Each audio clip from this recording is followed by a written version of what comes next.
जळगावमधील गायत्री कोळीच्या मृत्यूमागे धक्कादायक आरोप समोर आला आहे. मासिक पाळीत स्वयंपाक केल्यामुळे झालेल्या वादातून सासू आणि नणंद यांनी तिचा खून केल्याचा त्याचा भावाचा आरोप आहे. आत्महत्या की घातपात? सत्य काय आहे?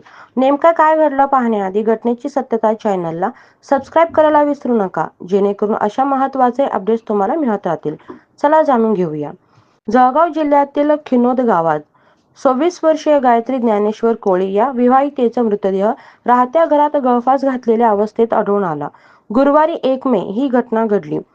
प्रथमदर्शनी ही आत्महत्या वाटली, पण तिच्या माहेरच्या मंडळीने गंभीर आरोप करत ही घटना घातपात असल्याचं सांगितलं आहे.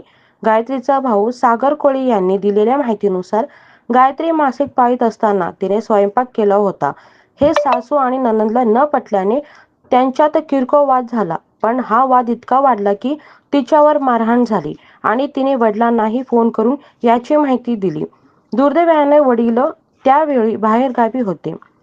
सागरच्या म्हणण्यानुसार सासू आणि नणंदने गायत्रीचा गळा दाबून खून केला आणि नंतर आत्महत्येचा बनाव करण्यासाठी तिच्या गळ्यात साडी बांधून लटकवून ठेवले.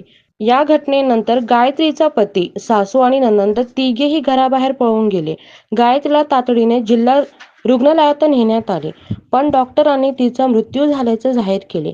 या घटनेची माहिती मिळताच तिचा माहेरच्या नातेवाईकांनी प्रचंड आक्रोश केला आणि पोलिसात गुन्हा दाखल न होईपर्यंत मृतदेह ताब्यात घेण्यास नकार दिला.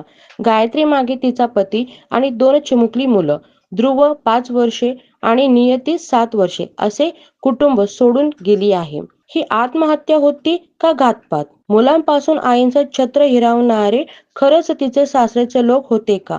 पोलीस तपासातून नेमकं काय समोर आली आहे?